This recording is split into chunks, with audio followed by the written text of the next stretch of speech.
மறைந்த மும்பை தாதா ஹாஜி அலி மஸ்தானை தவறாக சித்தரித்து படம் எடுப்பது ரஜினிகாந்துக்கு வேண்டாத வேலை என மஸ்தானின் வளர்ப்பு மகன் சுந்தர் சேகர் எச்சரித்திருக்கிறார். இது தொடர்பாக சுந்தர் சேகர் என்பவர் நடிகர் ரஜினிகாந்துக்கு நோட்டீஸ் அனுப்பியிருக்கிறார். இதுகுறித்து அவர் அனுப்பியிருக்கும் நோட்டீஸில் பா ரஞ்சித் இயக்கத்தில் ரஜினிகாந்த் நடிக்கும் திரைப்படத்தில் ஹாஜி மஸ்தானை கடத்தல்காரராகவும் நிழலுலக தாதாவாகவும் சித்தரித்திருப்பதாக நாளேடுகளில் செய்திகள் வெளியானதை சுட்டிக்காட்டியிருக்கிறார்.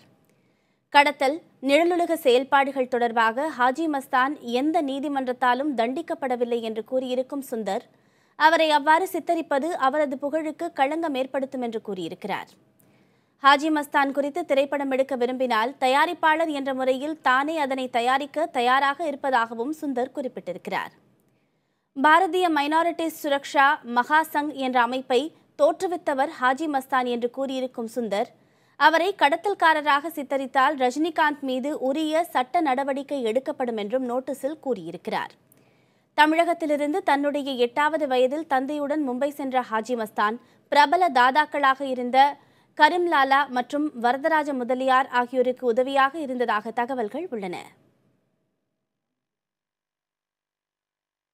நான் அவர்கிட்ட சொன்ன ரஜினிகாந்துக்கு ஒரு நோட்டீஸ் அனுப்புனேன். நீங்கள் படம் நல்ல படம் எடுங்க, 4 பேர் நல்லா அது மதிக்கக்கூடிய படம் எடுங்க. இந்த வேண்டாத குண்டா ஸ்மக்லர் இந்த வேண்டாத இதெல்லாம் எடுக்க வேண்டாம். அது எடுத்தாக்க பேர் கெட்டு போயிடும். ஏன்னாக்கா அவர் தமிழ்நாட்டில் பிறந்தவர். பொம்பையில் அவருடைய மான மரியாதை எல்லாருக்கும் வேர்ல்டுமே இருக்குது. ஏன்னா இப்போ நீ எப்படி மகாராஷ்டிரில் பிறந்த எனக்கு தமிழ்நாடு உங்களுக்கு மான மரியாதை கொடுத்துருக்குது, அதே மாதிரி மான மரியாதை எல்லாத்துக்கும் வேணும். உங்களுக்கு எப்படி கிடைக்குது அதே மாதிரி ஹாஜி மஸ்தானுடையக்கும் பார்ட்டி பவுண்டர் ஆகும். இப்போ பாரதிய மைனாரிட்டி சுரச மாதம் பாரதிய சிறுபான்மை பாதுகாப்பு கழகம் நம்ம பார்ட்டியுடைய பேர். அது பார்ட்டிக்கு அதுக்கு எந்த விதமான ப்ராப்ளம் வரக்கூடாது. அதுக்காக நான் சொல்கிறேன். அவர் ஒரு தம்கியாக நான் கொடுக்கல. நீ வா, உனக்கு ஸ்டோரினாக்க நான் கொடுக்குறேன், நீங்கள் பேசுங்க, நல்லா இருங்க. நீங்கள் நீங்களும் கஷ்டப்பட்டு பெரிய ஆள், நீங்கள் பணம் சமைத்தீங்க இல்லையா? அதே மாதிரி ஹாஜி மஸ்தானும் அந்த மாதிரி கஷ்டப்பட்டு வெளியே இருந்தவர். நீ யாரையும் பற்றியும் வேண்டாததெல்லாம் பண்ணாதீங்க, அதெல்லாம் சொல்கிறேன்.